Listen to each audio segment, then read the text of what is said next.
All right. If I went dual pulley on my B8, do I have to run the dual pulley file all the time? I'm afraid of reducing reliability while cruising to work on dual pulley tuning versus single pulley. No, what you are doing is running light load. So this is going to have no effect.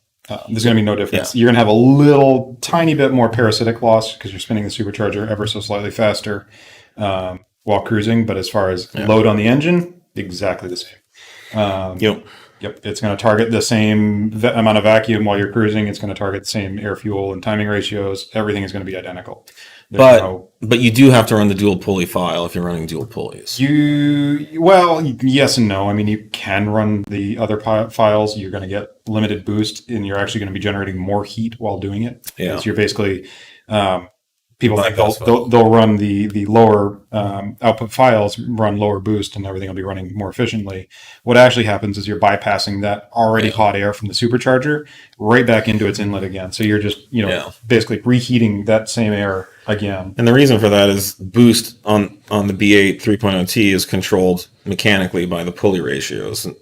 Right. The ECU can control it by bleeding off the boost that's being created, but that's a very inefficient process.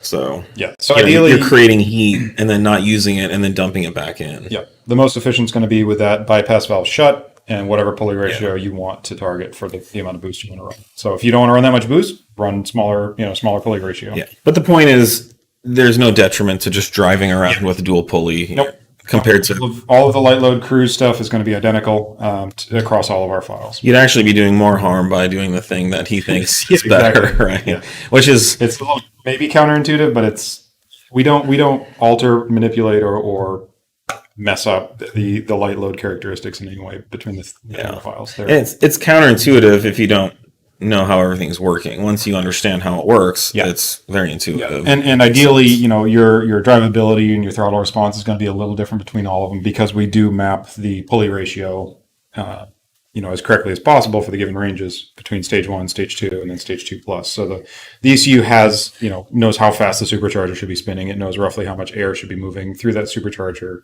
how much to open the bypass valve for part throttle drivability. So it's only going to be better if you run on the right file.